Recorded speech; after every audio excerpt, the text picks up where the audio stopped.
चलिए बच्चों, आगे चलते हैं। हम आगे चलते चलते काफ़ी आगे तक पहुंच गए। ये मेरे ख्याल से चैम्प सीरीज़ के रिवीजन सीरीज़ का सबसे लास्ट वाला लेक्चर है। आज हम यूनिट एंड डायमेंशन का और एरर का रिवीजन करेंगे। ऐसा नहीं है कि सिर्फ और सिर्फ ये आखिरी लेक्चर है। अभी भी अगर आपको ऐसा कुछ लगता हो कि सर ना आप ऐसा एक्स्ट्रा कुछ और कर दीजिए जिससे हमारे नंबर बढ़ सकते हैं, तो हम वैसा भी लगातार करने की कोशिश करेंगे। हम तो इस बात को बोलते रहते हैं कि हमारे कुछ भी करने से अगर आपके हल्के फुल्के भी नंबर बढ़ते हो तो हम तो वो सब करने के लिए तैयार हैं, रेडी हैं। तो आपको अगर कभी लगता हो तो आप हमसे डिस्कस कर सकते हैं, अपन इसमें और भी चीज़ें ऐड ऑन कर सकते हैं, क्योंकि अभी भी एग्जाम में समय है। अगर आपको लगता है कि आपको कुछ और चाहिए तो हम इसके अंदर और कुछ भी ऐड ऑन कर सकते हैं, ठीक है। और हम अपने हिसाब से भी ऐड ऑन करते रहेंगे। हमें लगता रहेगा कि अच्छा बच्चों ने कुछ नहीं बोला, फिर भी हम कुछ ना कुछ तो लगातार सोचते रहेंगे। आपके पास इन्फॉर्मेशन तो लगातार व्हाट्सएप ग्रुप वगैरह पे आती रहेगी। एग्जाम कोई सा भी मिस ना करें। अब से लेकर लास्ट अटेम्प्ट तक जितने ही पेपर हों, हर पेपर देने की कोशिश करें, कोई भी पेपर मिस ना करें। जो बच्चा सारे पेपर देगा उसकी रैंक बेस्ट आएगी, ठीक है ना। इससे ज़्यादा मोटिवेटिंग तो क्या कहूँ, ठीक है। जो बच्चा सारे के सारे एग्जाम देगा उसी के सबसे बढ़िया रैंक आएगी, ठीक है। चलिए पढ़ते हैं।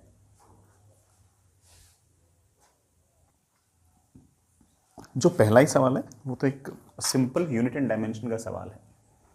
If unit of mass, length and time are doubled. बेटा यूनिट को मैंने डबल कर दिया, मास की यूनिट को, लेंथ की डबल को और टाइम की यूनिट को। Then in this new system which of the following will not have same magnitude. इनमें से कौन सा जो है जिसका मैग्नीट्यूड चेंज हो जाएगा, ये पूछा है। ऐसे बोलते हैं ना इसमें, will not have same magnitude, will not have same magnitude मतलब तीन जो ऐसे होंगे जिनका मैग्नीट्यूड सेम ही रहेगा, एक ऐसा होगा जिसका मैग्नीट्यूड सेम नहीं रहेगा, चेंज हो जाएगा। वो हमें पता करना है। कर लेंगे बेटा पता, ऐसा कोई बहुत भारी काम नहीं है। जैसे ग्रेविटेशनल कांस्टेंट की बात करते हैं, ठीक। ग्रेविटेशनल कांस्टेंट की मतलब इस चीज़ को यूनिट से भी सोच सकते हैं, डायमेंशन भी सोच सकते हैं, मर्जी बेटा, ठीक है। ऐसा कोई बहुत बड़ा काम नहीं है। जैसे ग्रेविटेशनल कांस्टेंट की पहले एक बार डायमेंशन निकालना चाहो निकाल लो। F is equals to G m1 m2 upon are square. G की वैल्यू मेरे पास आ जाएगी F into are square upon m1 m2। Force को डायमेंशन में लिख सकता हूँ ml(t-2). आर स्क्वायर को मैं लिख सकता हूँ l स्क्वायर। m1 m2 बेटा मेरे पास आ जाएगा m स्क्वायर। मेरे पास आ जाएगा m की पावर -1, l की पावर 3, t की पावर -2। ऐसा है। मैं इसको ऐसे भी लिख सकता हूँ कि इट इज बेसिकली मीटर की पावर 3 अपॉन kg सेकेंड का स्क्वायर। ऐसे भी लिख सकता हूँ। g की यूनिट को ऐसे लिख सकता हूँ। ये बड़ा लेंथ के ऊपर तो ऐसे कैसा, m नीचे आ गया ऐसे। अब जैसे मान लो कि कोई फिजिकल क्वांटिटी है g की, है ना। उसमें ऑब्वियस बात है कि एक तो होगा उसका मैग्नीट्यूड, लेट्स से बेटा x, साथ में होगी dimension. Dimension is metre cube पर केजी सेकंड का स्क्वायर, ठीक है। अब मुझे चेक करनी है कि ये किसके बराबर है या नहीं है। अगर मैं x डैश मीटर, अब मीटर नहीं है, ये बोला गया कि मीटर जो है उसकी यूनिट डबल कर दी है, तो ये मेरा कोई ना कोई मीटर डैश हो गया है। मीटर डैश जो है वो 2 टाइम्स मीटर है। मैं नहीं बोल रहा बेटा, सवाल बोल रहा है, वो एक्चुअली 2 टाइम्स मीटर है अपॉन केजी। अब बेटा यहां पर केजी नहीं है, नई वाले रोड में केजी डैश है। ये जो केजी डैश है ये बेसिकली 2 टाइम्स केजी है। सेकंड सेकंड जो है बेटा आपका वो अगेन 2 टाइम्स सेकंड है। बेटा ऊपर 2⁻³ कितना आ गया 8, नीचे बेटा 2 का स्क्वायर 4, 4 और 8 कैंसिल हो गया। बेटा वापस आ गया x dash into metre cube upon kg पर सेकंड का स्क्वायर। ये वाले टर्म और ये वाले टर्म आपकी कैंसिल हो गई और x डैश की वैल्यू आ गई x। मतलब यूनिट चेंज करने के बाद भी जो मैग्नीट्यूड है वो बेटा दोनों केस में सेम है। इसका तो सेम है तो ये आंसर नहीं है। हमें आंसर में क्या निकालना है, जो सेम ना हो, ठीक है। सोचते हैं। अब बी देखते हैं। बी तो बड़ा फोर्स है। फोर्स इज भाई ग्रेविटेशनल फोर्स, थोड़ा फोर्स ही और क्या है। फोर्स की डायमेंशन क्या होती है बड़ा, फोर्स की डायमेंशन होती है ml(t-2). चाहो तो बड़ा ऐसे केजी वेजी में भी लिख सकते हो और जैसे आपकी इच्छा वैसे लिख सकते हो। इसको मैं समझता हूं केजी मीटर प्रति सेकंड का स्क्वायर।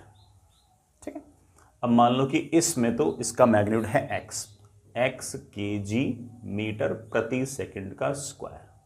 ठीक है, अब अगर मैं हर एक को दुगना कर दूं, है ना, अब मीटर जो है नए वाले में मीटर नहीं है, मीटर डैश है, और मीटर डैश जो है वो 2 टाइम्स ऑफ मीटर है। ठीक है ना, एक्स डैश केजी, बेटा केजी नहीं है, नया वाला केजी डैश है, वो 2 टाइम्स केजी है। मीटर जो है वो मीटर नहीं बेटा, 2 टाइम्स मीटर है। सेकंड जो वो सेकंड नहीं है, वो 2 टाइम्स सेकंड है। ठीक है ना, के सॉरी 2 इंटू 2 4, 4 से बड़ा 4 क्या हो गया, कैंसिल।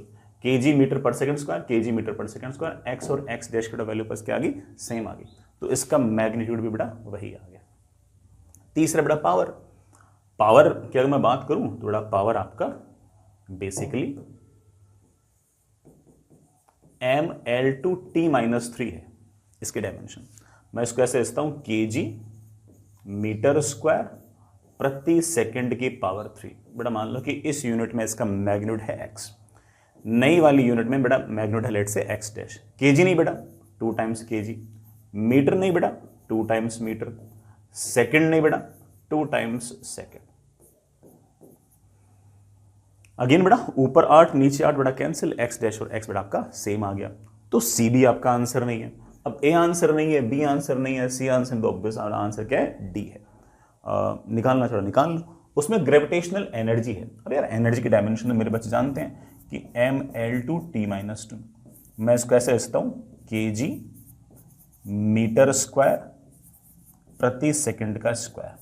यूनिट चेंज की तो लेट से x डैश, केजी नहीं बेटा 2 टाइम्स केजी, मीटर नहीं बेटा 2 टाइम्स मीटर, अपॉन बेटा सेकंड का स्क्वायर 2 टाइम्स सेकंड का स्क्वायर।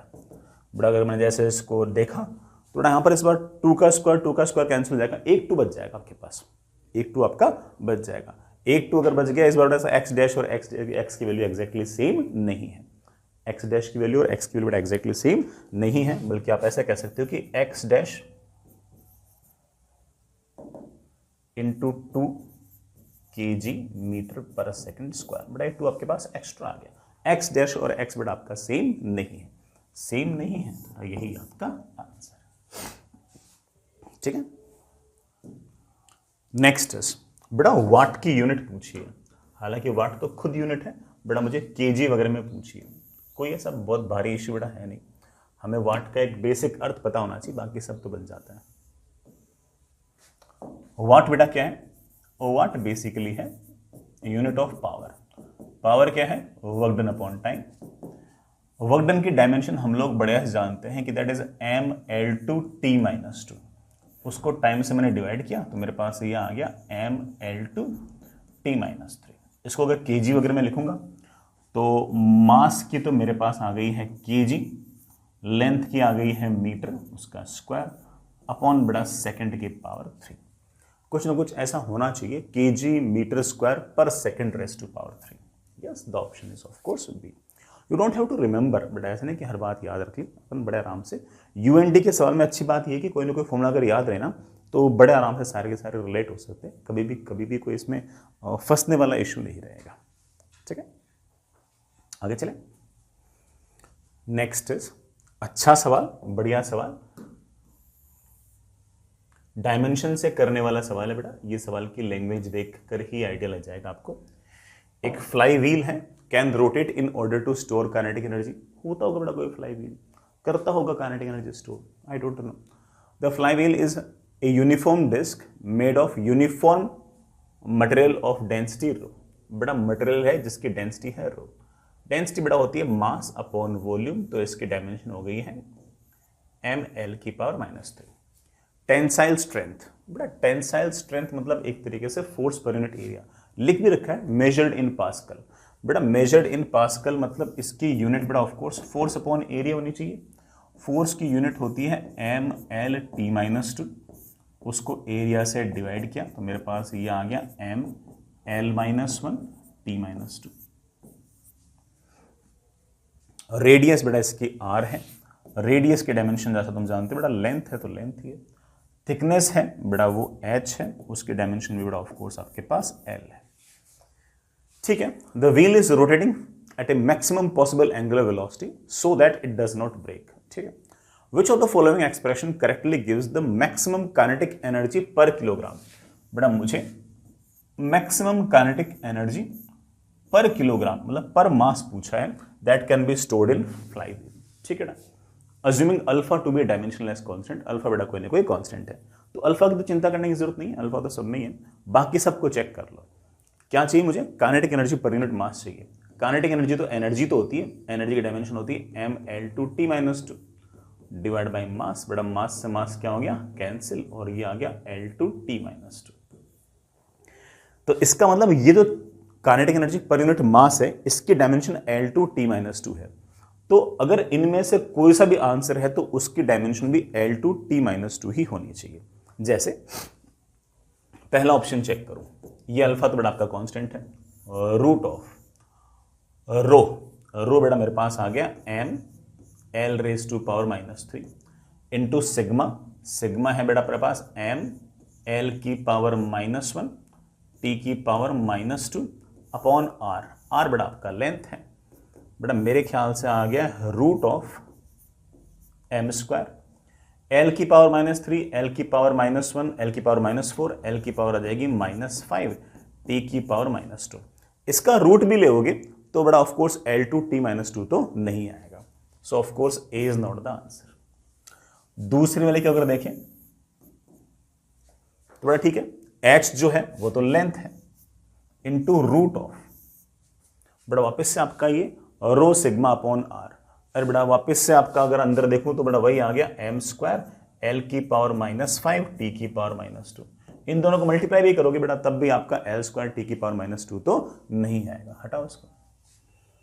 ठीक है ना, थर्ड वन देखो, इसके डायमेंशन क्या आएगी? इसके डायमेंशन सिग्मा तो बेटा आपका वापस से वही m L/-1 t/-2।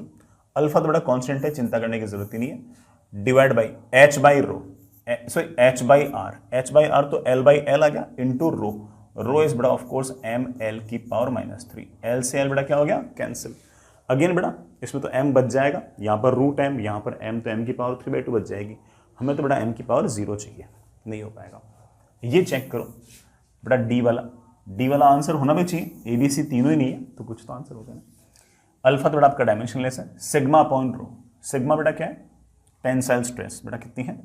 m L/-1 t/-2 upon rho मतलब बेटा आपकी डेंसिटी बेटा ऑफ कोर्स m L/-3। बेटा m से m क्या हो गया? कैंसिल। यही चाहते थे बेटा, मेरे पास ऊपर गया तो L/2 t/-2। अरे यार ये तो वही डायमेंशन आ गई जो मुझे चाहिए थी, that is your energy per unit mass, that is L/t-2।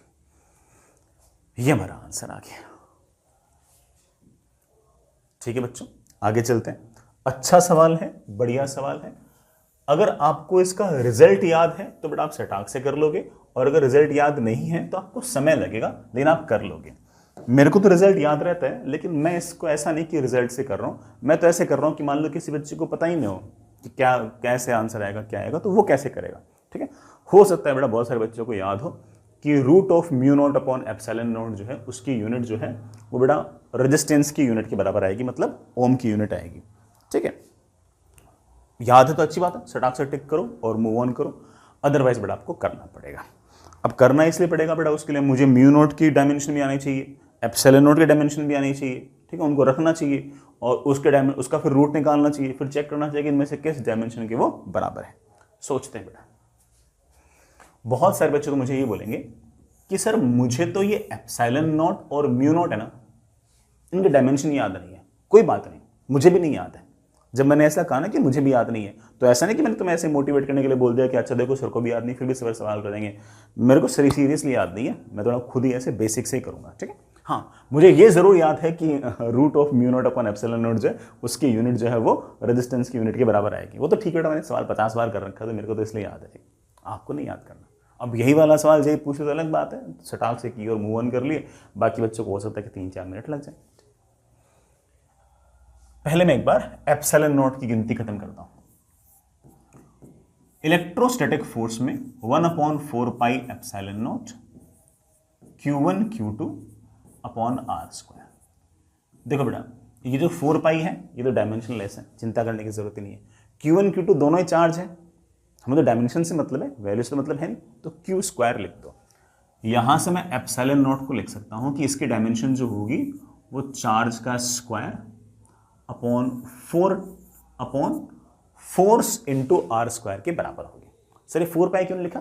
4 पाई तो बड़ा डायमेंशन लेस है, ठीक है।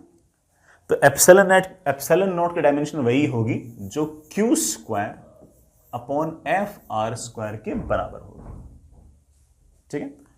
सर ये म्यू नॉट की डायमेंशन मुझे याद नहीं है, कोई बात नहीं, कोई फॉर्मूला याद होगा। आप बोलोगे हाँ सर फॉर्मूला तो याद है मुझे ना, चार्ज के कारण मैग्नेटिक फील्ड का फॉर्मूला याद है। चार्ज के कारण मैग्नेटिक फील्ड के फॉर्मूले में म्यू नॉट आया करता था, mu not upon 4 pi q v sine theta upon distance का स्क्वायर। सर ये वाला याद। अगेन बेटा तुझे तो 4 पाई तो फर्जी है, इसको तो unitless dimensionless. Mu not मेरे पास आ गया magnetic field into are square upon Q v, magnetic field into are square. अब कोई बच्चा बोलता है मुझे तो मैग्नेटिक फील्ड का भी याद नहीं है, कोई बात नहीं, मैग्नेटिक फील्ड का डायमेंशन अगर याद नहीं, घबराने की कोई जरूरत नहीं है। कोई ऐसा फॉर्मूला तो होगा जिस फॉर्मूले में मैग्नेटिक फील्ड आता हो, इसके अलावा ऑफ कोर्स। तो आप बोलोगे हाँ सर, चार्ज पार्टिकल जब वी वेलोसिटी से भाग रहा होता है तो उस पर फोर्स लग रहा होता है, और उस फोर्स की वैल्यू होती थी q v b sine theta वगैरह। साइन थीटा वगैरह छोड़ दो, उसके पास तो यूनिट नहीं है, डायमेंशन नहीं है, इनको लिख लो। मैं बी को बड़े आराम से लिख सकता हूं एफ अपॉन क्यू वी। क्या लिख सकता हूं?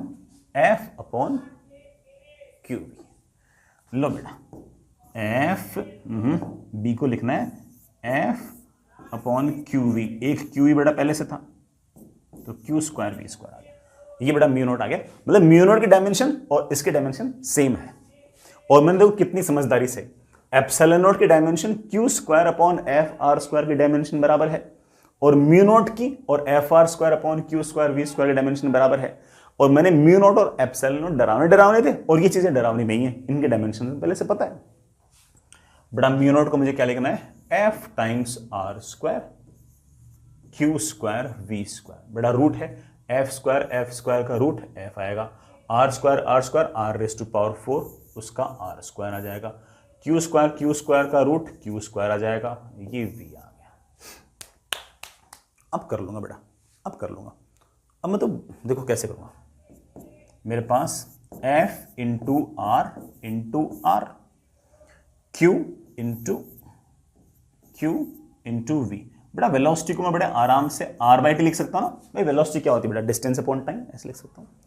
एफ इंटू आर बेटा आपका हो गया है वर्क डन, बेटा नीचे क्यू, ठीक है। आर से बेटा आर क्या हो गया? कैंसिल, एक बेटा मेरे पास आ गया क्यू बाई टी।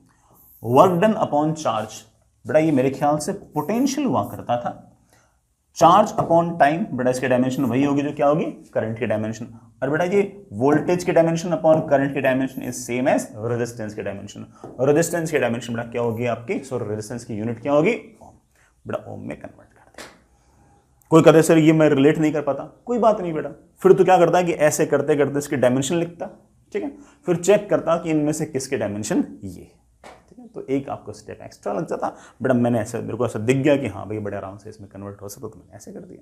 तो जैसे आपको अच्छा लगे बेटा वैसे कीजिए, ठीक है।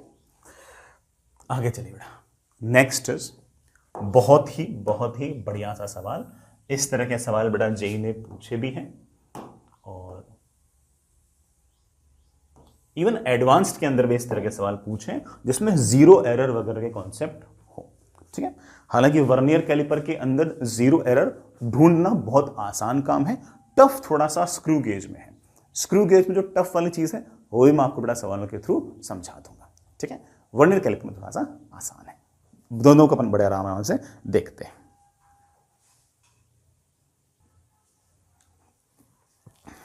क्या लिखा बेटा? Find the thickness of cubicle object using A defective.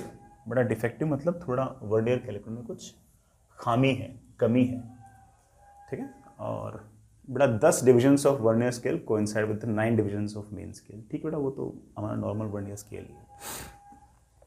खामी क्या है? सुनना, जब मैं जो मेन स्केल और वर्नियर स्केल के जॉज के बीच में कोई ऑब्जेक्ट नहीं रखता हूं और उनको टच कराता हूं, उस टाइम पर रीडिंग जीरो आनी चाहिए। रीडिंग जीरो आनी चाहिए, इसका मतलब कि जो मेन स्केल का जीरो है वो और जो वर्नियर स्केल का जीरो है वो दोनों कोइंसाइड करने चाहिए। लेकिन ऐसा है नहीं बेटा, वर्नियर स्केल का जीरो हल्का सा आगे है। इसका मतलब जिस टाइम पर एक्चुअल में रीडिंग जीरो होनी चाहिए, क्योंकि बेटा कोई ऑब्जेक्ट तो आपने इसके अंदर फंसाई नहीं रखी, तो थिकनेस तो जीरो आनी चाहिए, उस टाइम पर भी कुछ ना कुछ रीडिंग तो आ रही है। सर वो रीडिंग क्या है? वो रीडिंग क्या है वो मैं निकाल लूंगा, लेकिन उसका एक नाम होता है और उसका नाम शायद मेरे प्यारे बच्चे जानते हैं कि it is known as zero error. Zero error में अगेन बेटा एक आएगी आपके पास मेन स्केल रीडिंग, फिर आपके पास एक वर्नियर स्केल रीडिंग, उसको हम मल्टीप्लाई करेंगे लीस्ट काउंट से। मेन स्केल रीडिंग क्या है? देखो मेन स्केल वाला जो जीरो है वो ये रहा, वर्नियर स्केल वाली पहली वाली जो लाइन है ना वो जीरो के बाद में स्टार्ट हुई है, तो मेन स्केल रीडिंग आएगी जीरो। मेन स्केल रीडिंग क्या आएगी? Zero. Simple, main scale reading आएगी जीरो, क्योंकि वर्नियर स्केल की पहली वाली जो लाइन है वो जस्ट जीरो के आगे, इसलिए तो जीरो। वर्नियर स्केल रीडिंग कैसे निकालते हैं? सुनना बेटा, वर्नियर स्केल वाली जो लाइंस है ना उनको देखो, कोई ना कोई लाइन ऐसी होगी जो मेन स्केल की लाइन के साथ कोइंसाइड करेगी। ये वाली लाइन कोइंसाइड नहीं कर रही, ये वाली नहीं कर रही, ये वाली नहीं कर रही, ये वाली कर रही है। ये वाली वर्नियर स्केल वाली जो लाइन है ये मेन स्केल की लाइन के साथ कोइंसाइड कर रही है। ठीक है, कौन सी वाली लाइन बेटा जरा चेक करना, एक बार जरा चेक करना कि कौन सी वाली लाइन है ये। एक बार काउंटिंग करना इसकी बेटा, मेरे ख्याल से तीसरी लाइन है, पहली दूसरी तीसरी, ये वाली काउंट नहीं करते बेटा। ठीक है, पहली दूसरी तीसरी, तो वर्नियर स्केल की तो तीसरी multiply by least count. Sir least count क्या? अरे बेटा तो सिंपल वर्नियर स्केल है, इसमें तो कोई पंगा है ही नहीं। ऐसा वर्नियर स्केल जिसके वर्नियर स्केल के 10 डिवीजन मेन स्केल के 9 डिवीजन के बराबर है, उसका लीस्ट काउंट तो मेरे बच्चे पहले से ही याद करके बैठे रहते हैं, दैट इज 0.1 मिलीमीटर। मेरे ख्याल से मुझे निकालने की जरूरत ही नहीं है। That comes out to be zero error, मेरे पास आ गई है 0.3 मिलीमीटर। इसका मतलब बीच में अगर कोई ऑब्जेक्ट ना फंसा हो ना तब भी 0.3 मिलीमीटर रीडिंग तो आ रही है। ठीक है, अब मैंने बेटा कोई ऑब्जेक्ट फंसाई है और अब मुझसे पूछा है कि इसकी थिकनेस कितनी है। पहले चेक करो कि रीडिंग क्या है। अब मेरी ऑब्जर्व्ड रीडिंग क्या है? अगेन बेटा एक आपके आएगी मेन स्केल रीडिंग, एक आएगी आपके पास वर्नियर स्केल रीडिंग। बेटा वर्नियर स्केल रीडिंग को आप लीस्ट काउंट से मल्टीप्लाई करो। मेन स्केल रीडिंग क्या है? आराम से बेटा, आराम से आराम से आराम से आराम से, जो आपका वर्नियर स्केल की सबसे पहले वाली लाइन है वो कहां पर है जरा चेक करो, वो कहां पर है जरा चेक करो। वर्नियर स्केल की जो सबसे पहले लाइन कहां पर है? 1 millimetre, 2 millimetre, 3 millimetre, 4 millimetre, 5 millimetre, 6 millimetre, 7 millimetre, 8 millimetre, 9 millimetre, अरे सॉरी यहां 10 आना चाहिए बेटा, 10 मिलीमीटर है बेटा। ठीक है, 11 मिलीमीटर, 12 मिलीमीटर, 13 मिलीमीटर, बस 13 आगे नहीं, 13 के आगे थोड़ा ये लाइन आएगी, तो मेन स्केल रीडिंग तो आ गई है 13 मिलीमीटर।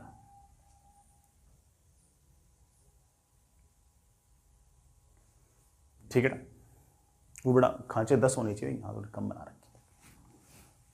10 के आगे ये 11, ये 12, ये 13, 13 के आगे बड़ा ये वर्नियर स्केल वाली आपकी रीडिंग आ गई। ठीक है, मैं मिटा देता हूं, प्लस अब वर्नियर स्केल रीडिंग कितनी है देखता हूं बेटा। पहली लाइन, दूसरी लाइन, तीसरी लाइन, चौथी लाइन, पांचवी लाइन, छठी लाइन, अरे यार ये जो सातवीं जो लाइन है ना वर्नियर स्केल की, ये कोइंसाइड कर रही है मेन स्केल की लाइन से, तो 7 टाइम्स लीस्ट काउंट बेटा, least count of vernier scale 0.1 millimetre, तो मेरे पास आ गया 13.7 millimetre. But 13.7 millimetre is not the thickness. Sir क्यों? तो बेटा ये आपका ये क्या नाम है, ये जो वर्नियर कैलिपर है ये फॉल्टी है, ये डिफेक्टेड है। ये तो जीरो थिकनेस जब थी तब भी जीरो नहीं दिखा रहा था, तब भी 0.3 मिलीमीटर दिखा रहा था। तो सर रीडिंग एक्चुअल में होनी कितनी होनी चाहिए? बेटा आपकी जो एक्चुअल रीडिंग होनी चाहिए, it should be your observed reading minus zero error. Observe reading है 13.7 मिलीमीटर, बड़ा जीरो एरर है आपकी 0.3 मिलीमीटर, बड़ा आंसर आ गया 13.4 मिलीमीटर। इसका मतलब आपकी जो थिकनेस है बेटा वो 13.4 मिलीमीटर आनी चाहिए। बेटा मैंने काउंटिंग में कोई गलती नहीं कर दी?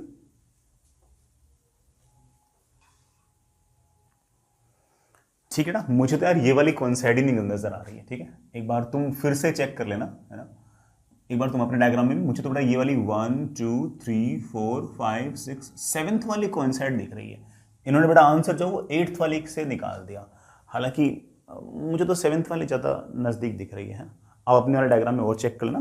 तो बेटा मैं तो आंसर 13.4 बोल देता हूँ। ठीक है, हालांकि डायग्राम थोड़ा सा और साफ होता तो मेरे लिए देखना थोड़ा सा और आसान होता। ठीक है, मैंने बड़ा ऐसा देख लिया कि जो 7th लाइन है वो कोइंसाइड कर रही है, और जो एक्चुअल आंसर है बड़ा उसमें उन्होंने 8th लाइन को कोइंसाइड करके फिर आंसर दे रखा है। ठीक है ना, मुझे थोड़ी 7th वाली ज़्यादा कोइंसाइडिंग लगी है।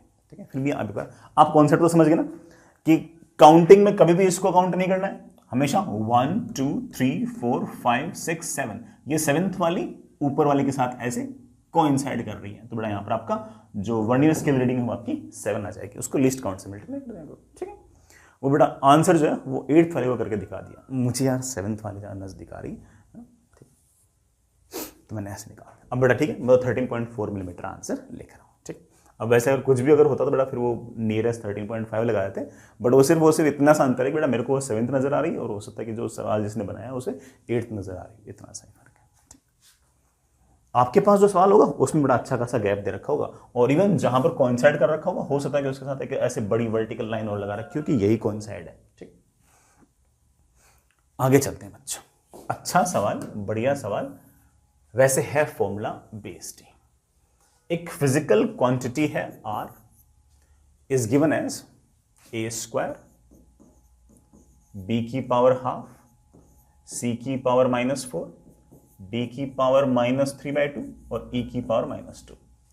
ए बी सी डी ई सब में बेटा कुछ ना कुछ एरर है। ठीक है, causes maximum percentage error in are. बेटा मुझसे पूछा है कि इनमें से सबसे ज्यादा परसेंटेज एरर इन आर कौन क्रिएट करेगा if a fractional error in each of these physical quantities is same. सब में अगर ए बी सी डी ई के अंदर सबके अंदर का फ्रैक्शनल एरर अगर सेम है तो आर के अंदर सबसे अधिक परसेंटेज एरर कौन क्रिएट करेगा। Percentage error in R is equals to, बेटा इस 2 को नीचे ले आओ, हाफ को नीचे ले आओ,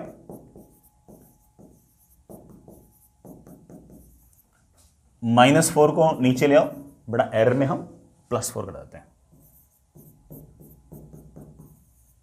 -3/2 को नीचे ले आओ,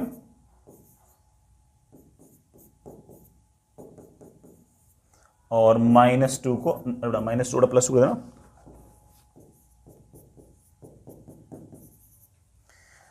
ठीक है। ये वाली value fractional error in A, ये वाली value fractional error in B, ये वाली value fractional error in C, ये वाली value fractional error in D, ये वाली फ्रैक्शनल एरर इन ई, ये सब बराबर है। तो सबसे ज्यादा आर के अंदर परसेंटेज एरर कौन क्रिएट करेगा? ये क्रिएट करेगा। क्यों? क्योंकि ये किससे मल्टीप्लाई हो रखा है? 4 से। बाकी सारे किससे मल्टीप्लाई हो रखे हैं? 2 से, हाफ से, 3/2 से, 2 से। तो सी सबसे ज्यादा एरर क्रिएट करेगा जस्ट बिकॉज कि इसका जो कोफिशिएंट है ना, जो इसके साथ मल्टीप्लाइड है, वो सबसे बड़ा है। ठीक है, तो बेटा आप आंसर दे सकते हो कि सी सबसे ज्यादा एरर क्रिएट करेगा। ठीक है, सिंपल सा सवाल था। इस पर आराम से बेटा न्यूमेरिकल वैल्यूज वाला सवाल भी आपसे पूछ सकते हैं, सिर्फ और सिर्फ वैल्यूज पुट करनी होगी और क्या। बेटा आगे चलिए, सवाल में एक हल्का सा मिसप्रिंट है। The length and width of a rectangle are. बेटा लेंथ मुझे दे रखी है 6.0 ± 0.3 सेंटीमीटर। बेटा थोड़ा सा मिसप्रिंट है, बेटा बीच में प्लस माइनस आना चाहिए। और जो ब्रेथ है, मतलब बेटा जो विड्थ है, मुझे दे रखी है 4.0 ± 0.2 सेंटीमीटर। लेंथ की वैसे वैल्यू बेटा 6 है, उसमें एरर आ सकती है ±0.3 सेंटीमीटर की। विड्थ की वैल्यू 4 सेंटीमीटर है, उसमें एरर आ सकती है बेटा 0.2 सेंटीमीटर की। इसका मतलब एरर इन एल इज 0.3, मतलब maximum error in L is 0.3 centimetre. Maximum error in width is 0.2 centimetre. Then the area of rectangle, बेटा मुझसे पूछा एरिया बताओ एरर के साथ। एरिया होगा ऑफ कोर्स बेटा, रेक्टेंगल है तो लेंथ इंटू विड्थ, बेटा मल्टीप्लाई किया 6 चौक 24 सेंटीमीटर स्क्वायर। लेकिन सर अगर लेंथ में अगर एरर है, विड्थ में अगर एरर है, तो ऑफ कोर्स एरिया में भी एरर होनी चाहिए। हाँ बेटा होनी चाहिए। सर कैसे निकालोगे? देख, area is equals to length into width, इस पर पावर 1, इस पर पावर 1। मैं इसको बड़े आराम से लिख सकता हूं कि डी ए अपॉन ए, 1 को ले आओ नीचे, 1 times d L upon L, 1 को ले आओ नीचे, 1 times d B upon B. ये है एरर इन एल, कितनी है? 0.3 centimetre, divide by actual value of L, बेटा कितनी है? 6 centimetre, centimetre cancel, plus dB, यह है absolute error in B 0.2 centimetre, divide by B, B मतलब बेटा बी की एक्चुअल वैल्यू कितनी है? 4 सेंटीमीटर। बेटा मेरे ख्याल से 0.3 अपॉन 6 0.05 आ गया होगा, ये बेटा 0.1 आ गया होगा शायद। कितना आ गया बेटा? 0.1 आ गया। ये क्या आ गया? Fractional error in A. ये क्या आ गया है? Fractional error in area. अगर परसेंटेज एरर इन एरिया पूछा होता तो बेटा हम 100 से मल्टीप्लाई कर देते और 10% हमारे पास एरर आ जाती। लेकिन खैर मुझसे क्या पूछा है? मुझसे एरर इन ए पूछा है। एरर इन ए इज बेटा ए मल्टीप्लाइड बाय 0.1। एरिया कितना है बेटा तुम्हारा? एरिया है हमारा, एरिया है हमारा कितना कितना? 24 था क्या? 24 into 0.1, but I think that is 2.4। ले बेटा प्लस माइनस 2.4 सेंटीमीटर स्क्वायर। ये जो बड़ा plus minus 2.4 metre centimetre square है, ये बड़ा आपका एक तरह से maximum permissible error in area है। ठीक है बेटा, आगे चले। नेक्स्ट इज अगेन बेटा सिंपल सा सवाल है। If percentage error in length, diameter, current and voltage are same, then which of the following affect percentage error in measurement of resistivity. Resistivity को मेजर करने में सबसे ज्यादा बेटा कंट्रीब्यूशन किसका होगा? काफी तक बेटा वैसा सवाल हो गया। Resistance is equals to rho L upon A. A बेटा ऑफ कोर्स जो भी तार होगा उसका क्रॉस सेक्शनल एरिया, बेटा क्रॉस सेक्शनल एरिया को हम ऑफ कोर्स डायमीटर से मेजर कर देंगे। मैं रो को लिख सकता हूँ resistance into area. Area is बेटा of course pi D square by 4 upon L. ये बेटा आपकी रेजिस्टिविटी है। सर रेजिस्टेंस कैसे मेजर किया होगा? बेटा सवाल के हिसाब से अगर देखें तो वोल्टेज और करंट से मेजर कर रखा है शायद। तो voltage pi D square upon 4 times L into I, ये बड़ा मेरे पास आ गया रो। सर आपको कैसे पता लगा कि वोल्टेज, डायमीटर, लेंथ और करंट इनसे मेजर कर रखा है? तो ये सब दे रखे ना कैसे, मैं बड़े आराम से लिख सकता हूँ d rho upon rho into 100 is equals to, बेटा पाई और 4 तो कॉन्स्टेंट है, चिंता मत करो। वी पर पावर 1 है इसलिए d V upon V into 100। D पर पावर 2 है तो 2 आ जाएगा नीचे, 2 times percentage error in diameter. L पर बेटा पावर -1 है, बेटा वो -1 आएगा नीचे, एरर में हम बेटा हमेशा 1 लेंगे, तो मेरे पास आ जाएगा error in L upon actual L into 100। आई पर बेटा पावर -1 है, अगेन बेटा नीचे आएगा तो वो आपके पास 1 ही आ जाएगा। ये है परसेंटेज एरर इन करंट, ये है परसेंटेज एरर इन लेंथ, ये है परसेंटेज एरर इन डायमीटर और ये है परसेंटेज एरर इन वोल्टेज। ये पूछा है कि बेटा ये सारे के सारे परसेंटेज एरर बराबर है, तो बताओ कि रेजिस्टिविटी की वैल्यू में सबसे ज्यादा एरर का कंट्रीब्यूशन किसका होगा? डायमीटर का। सर परसेंटेज एरर तो सभी बराबर है, अरे बराबर होगी लेकिन इसके साथ मल्टीप्लिकेशन में 2 भी तो है, बाकी सबके मल्टीप्लिकेशन में 1 1 है, इसकी मल्टीप्लिकेशन में 2 है, तो डायमीटर का कंट्रीब्यूशन बेटा सबसे ज्यादा होगा। ठीक है, बाकी इस पर वैल्यूज पुट करने पर भी बड़ा बड़े नाम से सवाल पूछा जा सकता है। ठीक है, आगे चलते हैं बेटा। अच्छा सा सवाल, और इस बार बेटा डायग्राम ना देकर ऐसे लैंग्वेज में सवाल पूछ लिया।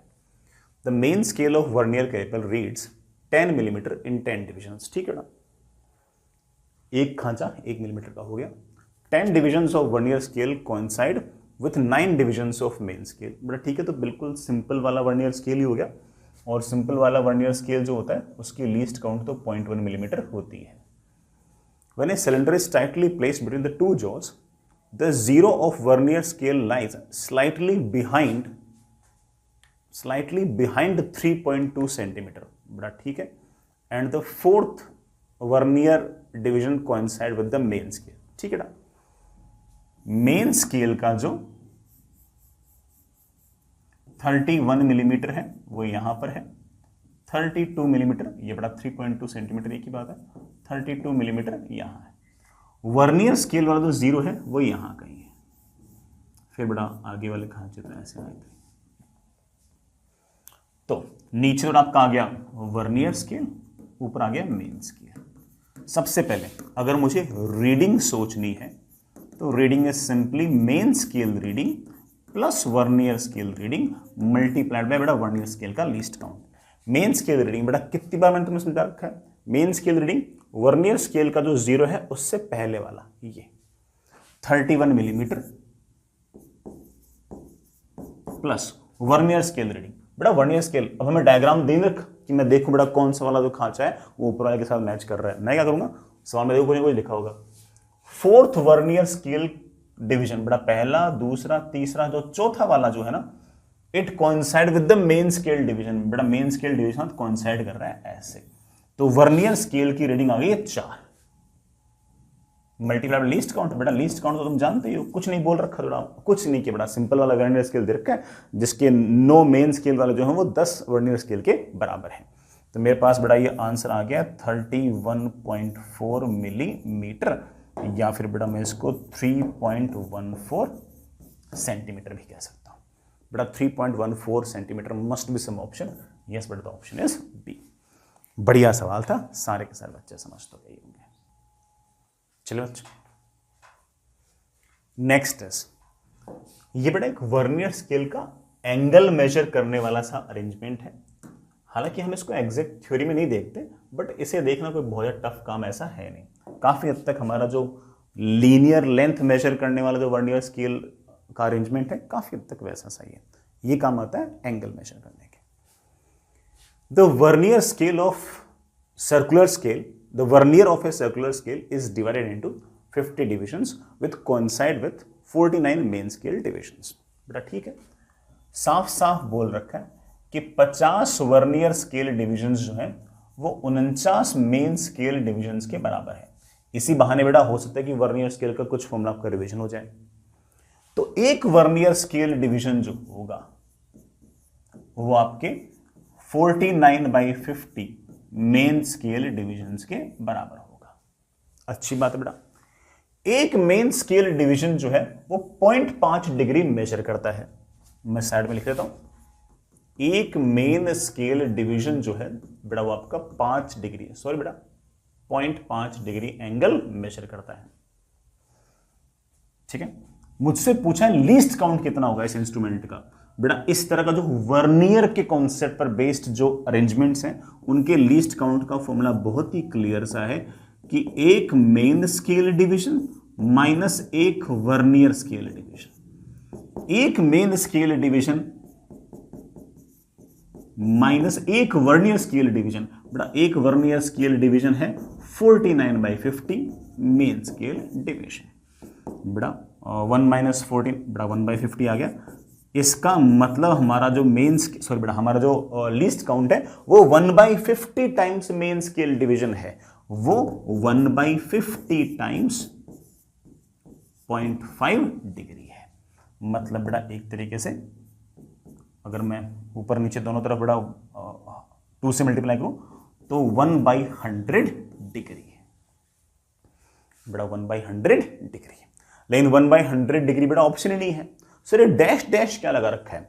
1 डिग्री को बेटा हम 60 इक्वल पार्ट्स में डिवाइड करते हैं और 1 डिग्री जो होती है वो 60 मिनट्स के बराबर होती है। और तो और बेटा 1 मिनट जो होता है बेटा वो 60 सेकंड्स के बराबर होता है। ये लिखने का तरीका है। तो इसका मतलब तेरे पास जो 1 डिग्री है वो बेसिकली 60 मिनट्स है। तो बड़ा मेरे ख्याल से ये तो 0.6 मिनट आंसर आ गया होगा बेटा। 0.6 minute must be some option. Yes बेटा, option is like this. I really hope कि बेटा सारे के सारी बात आप बढ़िया से समझ गए हो। अच्छा सवाल था। बस बेटा मैंने क्या यूज किया कि जो वर्नियर के जो फंडे थे वो लेंथ मेजर की करने की जगह एंगल मेजर कर रहे हैं। बाकी सारी बातें बिल्कुल वैसी की वैसी थी, कुछ खास ऐसे अलग सा काम नहीं था। चलिए बच्चों आगे चलते हैं। अच्छा सवाल है बेटा एरर का, बढ़िया सवाल है। इस बार कुछ कैलकुलेशन भी है, कर लेंगे बेटा। ए मीटर ब्रिज, बेटा मीटर ब्रिज वही जो अननोन रेजिस्टेंस फाइंड आउट करने का काम आता था, is used to measure find resistance of a wire using a standard resistance 20 ohm with 0.5 tolerance। बेटा 0.5 टॉलरेंस का मतलब ये है कि रेजिस्टेंस जो है वो तो चलो आपका 20 ओम है, लेकिन इसमें एरर है, और जो परसेंटेज एरर इन रेजिस्टेंस है वो बेसिकली आपकी 0.5% है। ये टॉलरेंस बोलने का अर्थ है। The unknown resistance is placed in the left gap of metre bridge. बेटा लेफ्ट गैप मतलब ये बड़ा लेफ्ट गैप, ये बड़ा आपका राइट गैप। लेफ्ट गैप में बड़ा आपका अननोन, राइट गैप में बड़ा आपका नोन। नीचे बड़ा आपका जो तार है, आपको हल्का फुल्का बड़ा मीटर ब्रिज का एक्सपेरिमेंट याद आ रहा होगा, हम ऐसा गैल्वेनोमीटर लेते हैं और यूं स्लाइड वगैरह कराते हैं। The null point is obtained at 60 metre from the left end. बड़ा 60 सेंटीमीटर फ्रॉम लेफ्ट एंड। ये बड़ा आपका आ गया एल, ये आपका ऑफ कोर्स 100 माइनस एल आ जाएगा, कितना बड़ा 40 सेंटीमीटर। ठीक है ना। The maximum permissible error in this measurement of length is 0.1 centimetre. ये जो एल मेजर कर रहे हो ना, इसमें अधिकतम एरर बेटा आपकी 0.1 सेंटीमीटर है। It make sense. ये बड़ा जो सिंपल मीटर स्केल लगा होगा, और बड़ा सिंपल मीटर स्केल की लीस्ट काउंट क्या होती है, 1 मिलीमीटर होती है, 0.1 सेंटीमीटर होती है, वो बड़ा मैक्सिमम परमिसिबल एरर है। मुझसे पूछा है बताओ find the maximum error in the measurement of the resistance. इसके रेजिस्टेंस की वैल्यू के अंदर मेजरमेंट में मैक्सिमम कितनी एरर आ सकती है। ये तो बिल्कुल तगड़ा सवाल हो गया, बढ़िया। करंट इलेक्ट्रिसिटी के भी कॉन्सेप्ट काम आ जाएंगे। मैंने मेरे बच्चों को मीटर ब्रिज में सिखा रखा है कि this upon this equal to this upon this, सिखा रखा बेटा। X upon L is equals to R upon 100 minus L. X की बड़ा मेरे पास वैल्यू आ गई है R into L upon 100 minus L. वैसे बड़ा एक्स की वैल्यू देखना कितनी आई है। आर मुझे दे रखा है 20, एल मुझे दे रखा है बड़ा कितना 60 centimetre upon 40 centimetre. Centimetre centimetre cancel, बड़ा मेरे ख्याल से रेजिस्टेंस की वैल्यू आ गई है 30 ओम। सर रेजिस्टेंस की वैल्यू नहीं पूछी, रेजिस्टेंस की वैल्यू के अंदर कितनी मैक्सिमम एरर हो सकती है वो पूछिए। जानता हूं बेटा, मैं भी जानता हूं। सर कैसे निकालोगे बेटा, देखना ये मैंने तुम्हें करंट इलेक्ट्रिसिटी में भी सिखा रखा है। Is equals to R, L R की पावर 1 है, एल की पावर 1 है, और 100 माइनस एल की पावर -1 है। बिल्कुल घबराने की जरूरत नहीं है। खैर तुम क्यों घबराओगे, सवाल तो मैं कर रहा हूं। D X upon X is equals to, बड़ा 1 को ले आओ नीचे, डी आर अपॉन आर, 1 को ले आओ नीचे, डी एल अपॉन एल, -1 को ले आओ नीचे, प्लस लगाते हैं 100 माइनस एल, ऊपर बड़ा माइनस डी एल नहीं, एल डी एल लिखना है, मोड़ लेना है, हो गया काम। डी एक्स क्या है, एक्स में क्या एरर है, एक्स क्या है actual value of X, d R क्या है एरर इन आर, आर क्या है actual value of R, and so on so on. करता हूं बेटा, करता हूं, सबकी वैल्यू देता हूं। D X upon X, X कितना आया था 30, is equals to d R. बेटा देखना डी आर अपॉन आर है कितना, बेटा डी आर अपॉन आर की वैल्यू है 0.5 upon 100। D R upon R की वैल्यू है 0.5 upon 100। DL upon L, DL मतलब एल को मेजर करने में एरर 0.1 सेंटीमीटर, एल कितना है 60 centimetre, centimetre centimetre cancel. DL L में कितनी एरर 0.1 सेंटीमीटर, 100 माइनस एल कितनी है 40 सेंटीमीटर। बड़ा मेरे ख्याल से बन गया अपना काम, काफी हद तक बड़ा बन गया अपना काम। ठीक है, मैं इसको बड़े आराम से लिख सकता हूं कि बेटा पहले नीचे तो एलसीएम लेके आओ, एलसीएम बेटा क्या लिख दो, 400 लिख दो क्या, नहीं सॉरी चलो 600 लिख देता हूँ, 600। ये हो गया 6 टाइम्स 3, ये हो गया 10 टाइम्स, हाँ बड़ा ये कितना हो गया 150 टाइम्स है ना, सॉरी 15 टाइम्स 1.5, बड़ा कितना हो गया 3 और 4 5, सॉरी 3 और 4 फिर 5 5.5 अपॉन 600। इससे मेरे पास आ गया है dx is equals to 5.5 upon 600 into 30, that is 5.5 upon 20। बड़ा मेरे ख्याल से 0.275 के आसपास आ गया होगा, 0.27 लिख दूं। अगर किसी ने मुझसे कहा कि सर रेजिस्टेंस लिखो, अननोन रेजिस्टेंस लिखो, तो मैं लिखता that is 30 ohm plus minus 0.27 ohms, ये आंसर लिखता। लेकिन मुझसे रेजिस्टेंस नहीं पूछा, रेजिस्टेंस में सिर्फ और सिर्फ एरर पूछिए, बड़ा एरर आपकी आ गई है 0.27 ohms. This is the answer. क्या सवाल है बेटा, बहुत ही बढ़िया सवाल है। इस तरह का सवाल सिर्फ वैल्यूज चेंज हुई है, जेई एडवांस ने पूछ रखा है, ठीक है, समझ बेटा इस बात का। आगे चलते हैं, नेक्स्ट इज बड़ा बहुत ही बढ़िया कॉन्सेप्ट है ना, हालांकि मैं इस कॉन्सेप्ट को फिलहाल तो याद करा रहा हूं क्योंकि बड़ा टाइम नहीं मेरे पास है ना, मैं सिर्फ और सिर्फ याद करा रहा हूं। लेकिन मान के चलो कि अगर मैंने याद भी करा दिया ना, तो तुमसे स्क्रू गेज का जेई मेन वाला सवाल भी सही हो जाएगा और इवन एडवांस का भी हो जाएगा। जेई मेन में तो इससे आसान ही पूछेंगे, मैंने तो इसलिए सवाल करा रहा हूं कि अगर जेई मेन में स्क्रू गेज का अगर टफ सवाल पूछा तब भी तुमसे सवाल बन जाए। इसमें जीरो एरर भी पूछ ली मैंने तो, ठीक है, और जीरो एरर में बहुत ज्यादा बेटा ऐसे डिटेल विटेल नहीं बता रहा, मतलब वैसे तुम बता रखिए, लेकिन मैं तो बता रहा हूं कि क्या याद रखने से तुम्हारा आंसर आ जाएगा। और ये आंसर ऐसे नहीं कि सिर्फ और सिर्फ जेई मेन में आएगा, एडवांस में भी सिर्फ और सिर्फ इतनी सी बात रखने से काम आ जाएगा। मैं इसमें दो तरह से जीरो एरर लूंगा बेटा, ठीक है, एक मैं इस सवाल में सिखा दूंगा, एक मैं अगले सवाल के अंदर आपको सिखा दूंगा, दोनों से ही काम चल जाएगा बेटा आपका।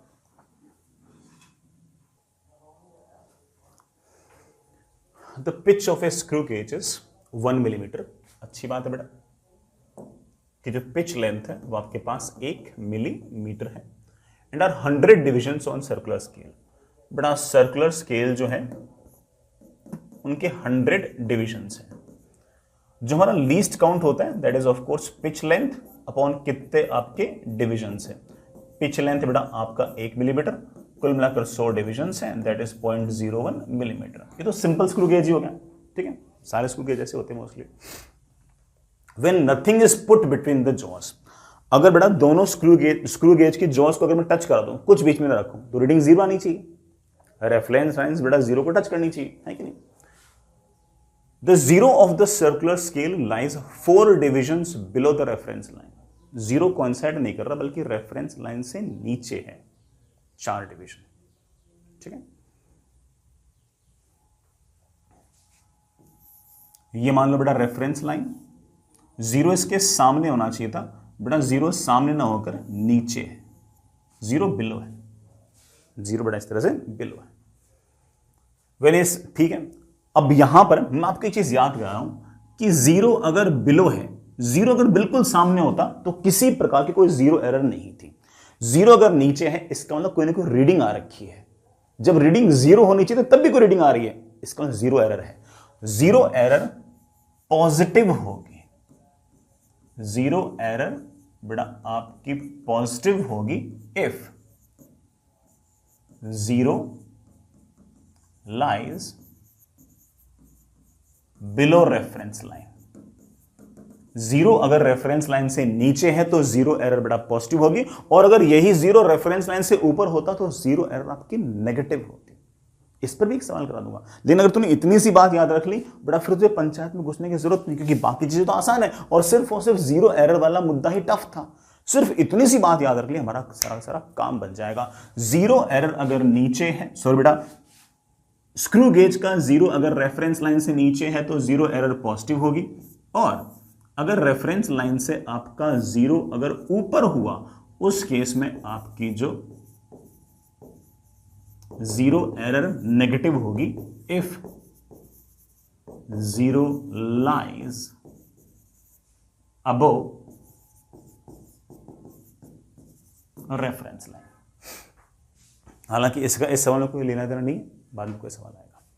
अच्छा चलो, कितने डिविजन है बड़ा बीच में? 4 डिविजन हैं, ठीक है बड़ा, ऐसे 4 डिविजन का अंतर है। 4 डिविजन का अंतर है तो जीरो एरर की वैल्यू हो गई है 4 times least count, that is 4 into 0.01 millimetre. Positive या नेगेटिव? पॉजिटिव।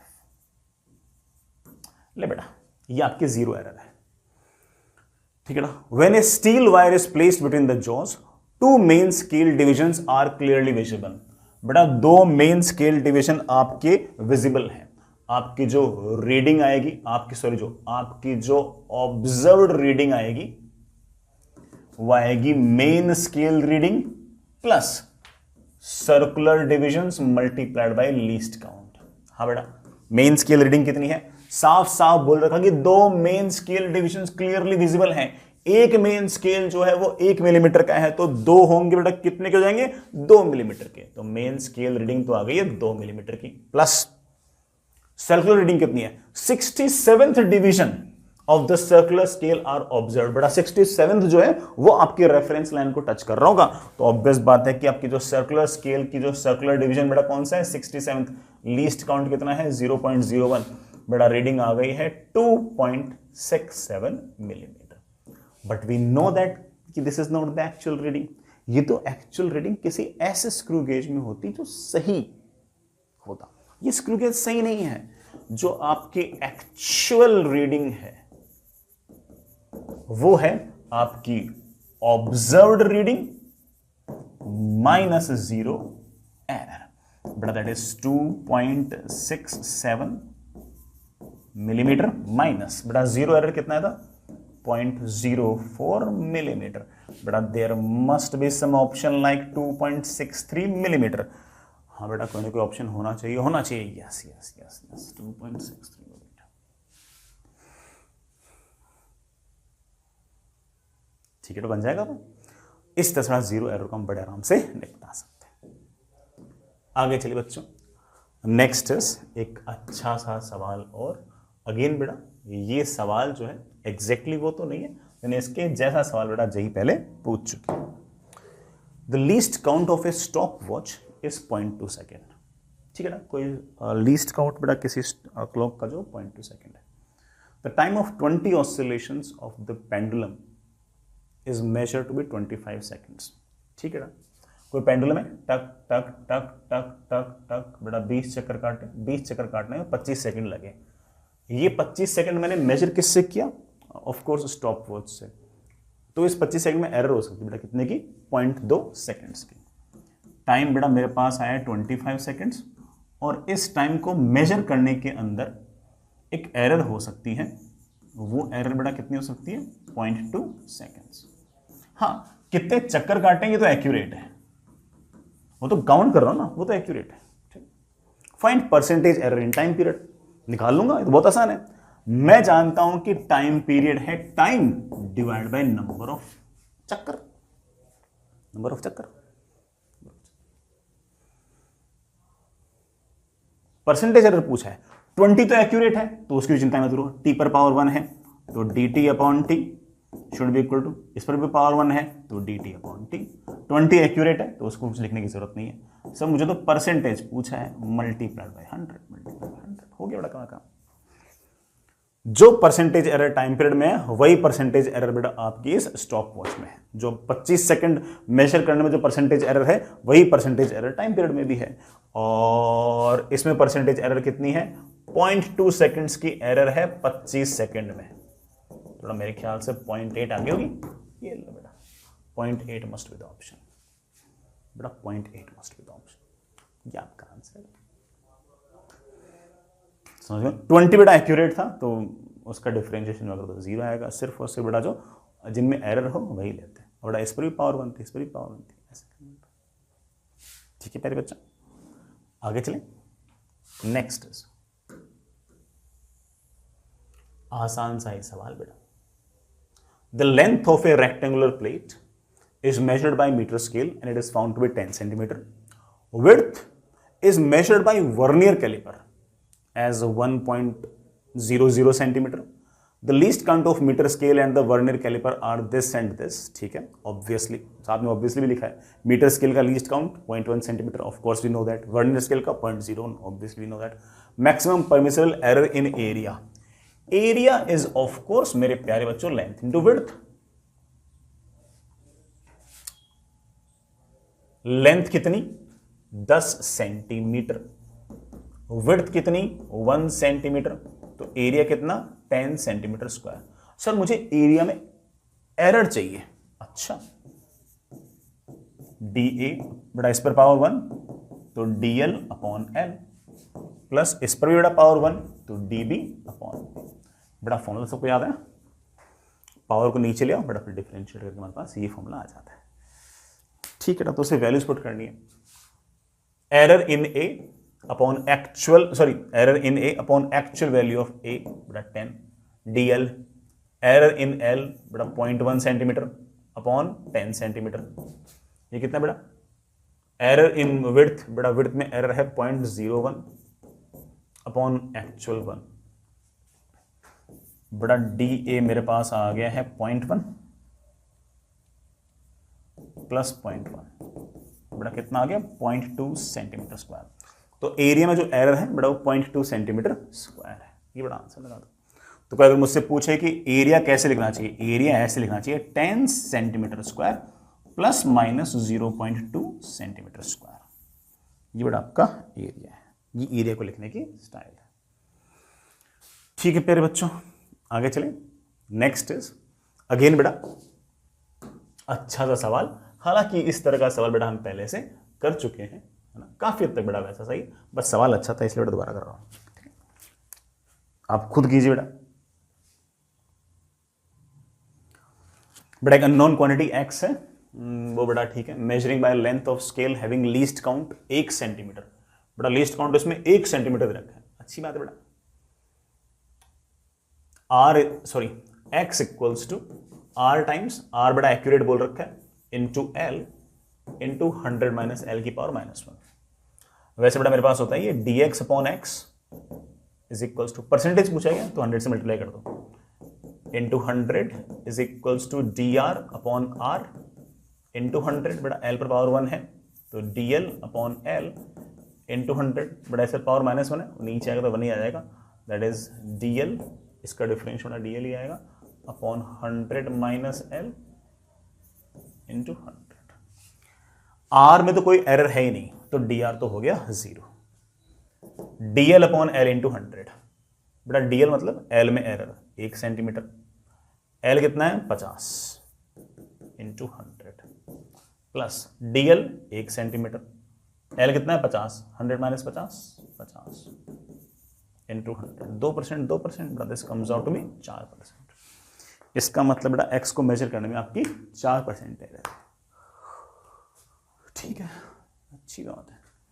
ये बड़ा सवाल एक और, हालांकि सवाल आसान है, बस लैंग्वेज बड़ी है. इतनी बड़ी लैंग्वेज का सवाल जेईई मेन में वैसे अक्सर पूछते नहीं है, बट मैं तो ऐसा ही बताना चाह रहा हूं कि अगर सवाल की लैंग्वेज बड़ी हो इसका मतलब ये नहीं कि सवाल बड़ा है या फिर सवाल में कोई बहुत हाई फाई बातें हैं. ठीक है, सवाल आसान हो सकता है, छोटा सा सवाल हो सकता है, छोटी सी बातें हो सकती है. The diameter of a wire of length 100 centimetre. बड़ा वायर की लंबाई मुझे 100 सेंटीमीटर दे रखी है. इज मेजर्ड यूजिंग, बड़ा डायमीटर मेजर करने के लिए क्या यूज कर रहे हो? Screw gauge. The main scale reading is 1 millimetre. बड़ा डायमीटर की बात कर रहा हूं. डायमीटर का जो मेन स्केल है उसकी रीडिंग तो 1 मिलीमीटर है और सर्कुलर स्केल की रीडिंग है बेटा कितनी? 25. बेटा मैं सिंपल स्क्रू गेज मान लूं. हाँ बेटा दे भी रखा है. पिच बेटा 1 millimetre, total number of divisions on the circular scale 100. ये तो अपना सिंपल वाला स्क्रू गेज हो गया. सिंपल वाला जो स्क्रू गेज होता है उसका बड़ा लीस्ट काउंट कितना होता है? 0.01 मिलीमीटर. ये निकालना था ना बड़ा. Pitch length divide by number of circular divisions 0.0. हालांकि बच्चों को याद ही रहता है. डायमीटर की बेटा मेरे पास वैल्यू आ गई है 1. अरे बेटा कितने जीरो लगा दिए.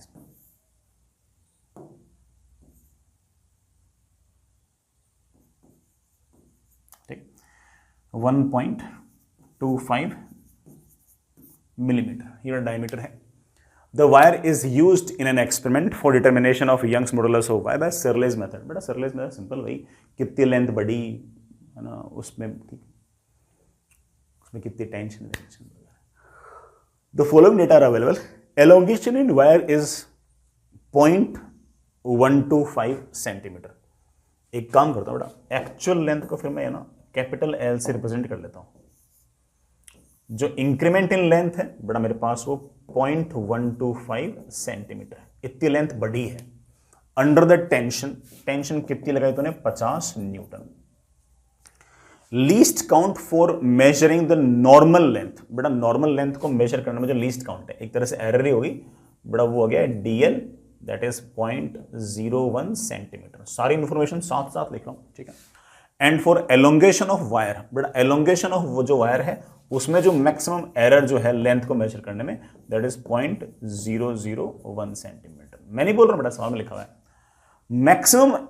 The maximum error in calculating the value of Young's modulus assuming that force is measured very accurately. बेटा फोर्स में किसी प्रकार कोई एरर नहीं है, तो परसेंटेज एरर इतनी है। तो मुझसे परसेंटेज एरर पूछिए, निकाल लेंगे। बेटा तार है, उसमें टेंशन लगाई, तो सबसे पहले स्ट्रेस आएगी टेंशन अपॉन तार का एरिया। तार का एरिया मैं लिख सकता हूं पाई डायमीटर का स्क्वायर अपॉन 4। तार का बेटा डायमीटर का स्क्वायर अपॉन 4, ये तो होती है बेटा स्ट्रेस। स्ट्रेन क्या होती है बेटा, स्ट्रेन होती है change in length upon actual length. बेटा चेंज इन लेंथ मैंने स्मॉल एल से और एक्चुअल लेंथ बेटा मैंने कैपिटल एल से रिप्रेजेंट कर दी है। Young's modulus is simply 4 times tension upon pi D square, ये तो हो गया stress upon strain. Strain is change in length upon actual length. T में कोई एरर नहीं है, एल में एरर है, डी में एरर है, एल में एरर है, 4 एक्यूरेट है, पाई एक्यूरेट है। वाई में कितने परसेंटेज एरर होगी, यूं निकाल लेंगे। मेरे पास आ गया dy अपॉन वाई इंटू 100। बेटा परसेंटेज निकालनी है इसलिए। बेटा 4 और पाई तो कॉन्स्टेंट, हटाओ उनको। मेरे पास आ गया dt upon T into 100। L पर बेटा पावर 1 है, इसलिए dl upon L into 100। D पर पावर -2 है, बेटा -2 को नीचे ले आओ, 2 लगा देना। 2 times D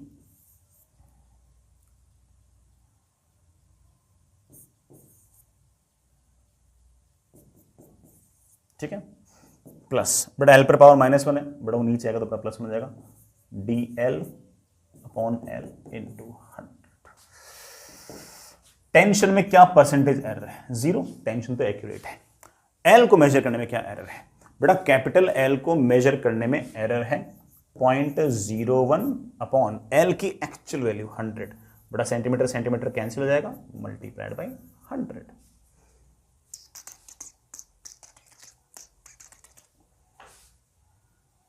plus 2 times diameter बेटा मेजर करने में कितनी एरर है, डायमीटर कहां गया हाँ डायमीटर जो है उसकी एक्चुअल वैल्यू है बेटा कितनी, 1.25 मिलीमीटर। और डायमीटर को मेजर करने में मैक्सिमम एरर कितनी हो सकती है, उसका लीस्ट काउंट। बेटा डायमीटर किससे मेजर किया था, स्क्रू गेज से, उसका लीस्ट काउंट बेटा कितना आया था, 0.01 इंटू 100।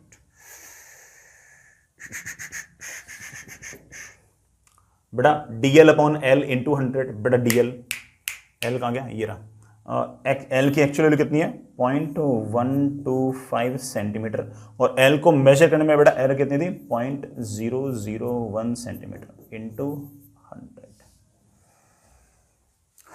ठीक है बेटा, कर लो बेटा इसको सॉल्व। मेरे ख्याल से बेटा ये सॉल्व करने पर शायद 2.41% के आसपास आता है। इसे इंटीजर में कन्वर्ट करने के लिए बोल दिया है कि it is 8 times n upon 10। ठीक है ना, 10 को ऊपर ले गया तो मेरे पास आ गया 8n इज इक्वल्स टू 24.1। तो n की बेटा वैल्यू लगभग कितनी आ गई, 3 आ गई। कैलकुलेशन तुम एक बार बेटा चेक करना, ठीक है। चले, अच्छा सवाल था बेटा। नेक्स्ट इज एक सवाल और जो बेसिक से होगा, जो फॉर्मूले से ना होकर बेसिक से करोगे तब होगा, कर देंगे बेटा। 2 रेजिस्टेंसेस R1 एंड R2 अगर दोनों सीरीज में लगे होते हैं तो सीधा का सीधा बेटा हम जोड़ सकते हैं एरर वगैरह। लेकिन बेटा दोनों कैसे निकाल दिया, पैरेलल में। R को मेजर करने में इतने परसेंट एरर है, R2 को मेजर करने में इतने परसेंटेज एरर है, तो मुझसे पूछा है कि maximum percentage error in the equivalent resistance. ठीक है बेटा,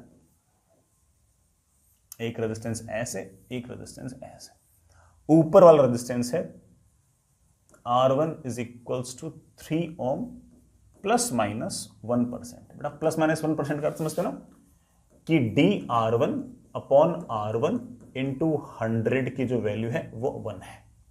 ठीक है, और ये बेटा कितना है 6 ओम प्लस माइनस बेटा कितना 2%। ठीक है, कोई दिक्कत नहीं है। इसका मतलब error in R2 upon actual value of R2 into 100 जो बेटा आपका ये 2 है। ठीक है, मुझसे इक्विवेलेंट रेजिस्टेंस में परसेंटेज एरर पूछिए, निकाल लेंगे। मेरे पास है 1 upon R equivalent is equals to 1 upon R1 plus बेटा 1 अपॉन R2।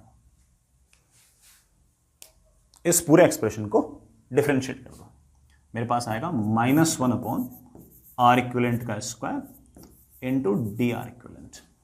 इसका डिफरेंशिएशन आएगा -1 अपॉन R1 का square into DR1 -1 upon R2 का square into DR2 minus minus minus बेटा क्या हो गया, कैंसिल। इसको ऐसे लिख लो बेटा। अच्छा, R इक्विवेलेंट कितना आएगा, 6 और 3 से बेटा R इक्विवेलेंट मेरे ख्याल से 2 आ जाएगा, और बेटा 1/3 plus 1/6 is equals to 1 upon R equivalent. तो R इक्विवेलेंट की बेटा वैल्यू कितनी आ जाएगी, मुझे पूछा परसेंटेज एरर, तो बेटा परसेंटेज एरर होगा इक्विवेलेंट में एरर अपॉन इक्विवेलेंट की वैल्यू इंटू 100। तो बेटा एक R इक्विवेलेंट ऊपर ले जाओ, ले आए बेटा मैं R इक्विवेलेंट ऊपर, 100 से बेटा मल्टीप्लाई कर दो, क्योंकि LHS में किया है तो RHS में करना पड़ेगा। ये मुझे मेरे पास क्या लिखा हुआ है, dR1 अपॉन R1 का स्क्वायर। R1 के स्क्वायर को तुम ऐसे लिख लो, R1 into 1 upon R1 plus dR2 upon R2 into बेटा 1 अपॉन R2। ये निकालना मुझे, dR1 upon R1 into 100, dR1 upon R1 into 100 बेटा कितना आ गया 1। ये बेटा एक R1 रह गया, R1 बेटा कितना है 3। dR2 upon R2 into 100, dR2 upon R2 into 100 बेटा कितना हो गया 2। नहीं छोटा R2 रह गया, R2 कितना है 6 multiplied by R equivalent. R equivalent पहले से निकाल चुके, कितना आ चुका है 2। 1/6 बेटा 6 तो एलसीएम आ जाएगा, और बेटा ये क्या आ गया 2 प्लस 2 इंटू 2 बेटा कितना आ जाएगा 4 बटे 3%, बेटा 4/3%। बेटा मुझसे पूछें कि अगर ये अल्फा है तो बताओ 3 अल्फा क्या होगा, बेटा 3 अल्फा आ जाएगा 4, तो बेटा आंसर मस्ट बी 4, बेटा 4 आपका आंसर आना चाहिए। ठीक है, चलिए बेटा एक और सवाल। बेटा मैंने आपको है ना स्क्रू गेज के अंदर पॉजिटिव 0 एरर का सवाल करा दिया। ये वाला सवाल है नेगेटिव 0 एरर वाला, जिसके अंदर जो 0 होगा बेटा वो आपकी रेफरेंस लाइन के ऊपर होगा। ठीक है, बाकी बेटा सारी बातें वही, मेरे पास कुछ ऐसा नहीं है। बस मैं तो चाहता कि मेरे बच्चों को स्क्रू गेज में भी 0 एरर वाली बात याद हो जाए तो सारा सवाल सही हो जाएगा, चाहे वो जे मेन का हो चाहे एडवांस का, बाकी बातें तो याद रहती है। A pitch of a screw gauge is 1 millimetre. ठीक है बेटा, पिच जो है वो 1 मिलीमीटर है, 50 डिविजन्स हैं सर्कुलर स्केल पे, तो लीस्ट काउंट कितना होगा सर? लीस्ट काउंट तो 1 मिलीमीटर, सॉरी 0.01 मिलीमीटर होता है ना, वो बेटा तब होता है जब 100 डिविजन्स होते हैं। ठीक है, जो कि इन जनरल होता है। ये बेटा हमारा एक तरह से इन जनरल वाला स्क्रू गेज लग नहीं रहा, तो सर फॉर्मूला क्या है बेटा, pitch scale divide by actually number of divisions. ये बेटा 1 मिलीमीटर डिवाइड बाय 50 डिविजन्स, बेटा मेरे ख्याल से 0.02 मिलीमीटर आ गया होगा। ये लीस्ट काउंट है। The zero of circular scale lies, अच्छा बेटा ध्यान देना, when the two jaws of the screw gauge are in contact with each other. बेटा तो दोनों जो टच कर रहे हैं तो रीडिंग जीरो आनी चाहिए, जो हमारे रेफरेंस लाइन है और जीरो वो कोइंसाइड करना चाहिए। लेकिन the zero of the circular scale lies, जो सर्कुलर स्केल का तो जीरो है, is lies above the graduation line. बेटा ग्रेजुएशन रेफरेंस लाइन, इसका मतलब हमारा जीरो एरर है। बेटा कितने डिविजन्स? 6 डिविजन्स। कितने की जीरो एरर आ गई? बेटा किसी ने अगर मुझसे पूछा कि कितने की जीरो एरर आ गई तो बोलूंगा बेटा जीरो एरर आ गई है।